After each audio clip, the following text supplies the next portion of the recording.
This is where Princess Elizabeth became queen. She was staying in the original Treetops Hotel in Kenya's Aberdare National Park when she was told her father had died, making her the monarch. In the reception of the rebuilt hotel, a book of condolence for guests to write their comments. Amos Ndegwa, a guide who works there, says his father cooked for Elizabeth when she stayed here in 1952.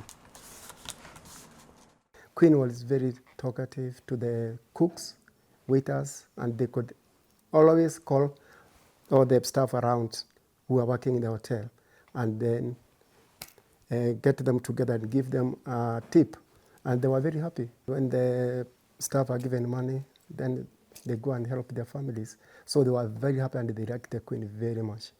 At the time, Kenya was still part of the British Empire. Soon, the hotel became the target of Mau Mau independent fighters. They banned it, like every British establishment they could find.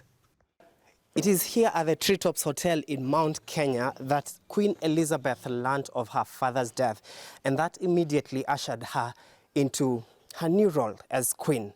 But just a few months down the line, in October 1952, when the state of emergency was introduced, a few kilometers from here, some of the worst atrocities committed on the Mau Mau fighters were done by the British soldiers under the Queen's watch. Professor Macharia Munene is a historian at Nairobi's United States International University. He says people across Africa have mixed feelings about Queen Elizabeth. There are those who see the Queen representing the colonial past, and she is the last of the monarchs, of the English monarchs, who had something to do with colonialism. And because she was there, all the atrocities associated with colonialism, she takes responsibility.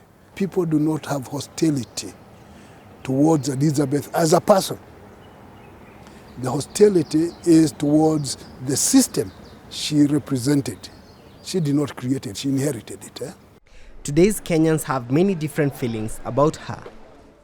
I don't think the death of the Queen affects me because I'm pretty young and she's British, right? She's British and I'm Kenyan. It does not affect me that much.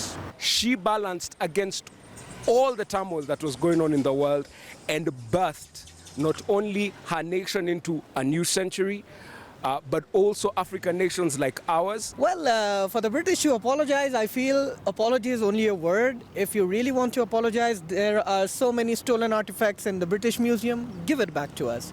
While some will take the opportunity to write in books of condolence, many Kenyans feel there is unfinished business with their former rulers.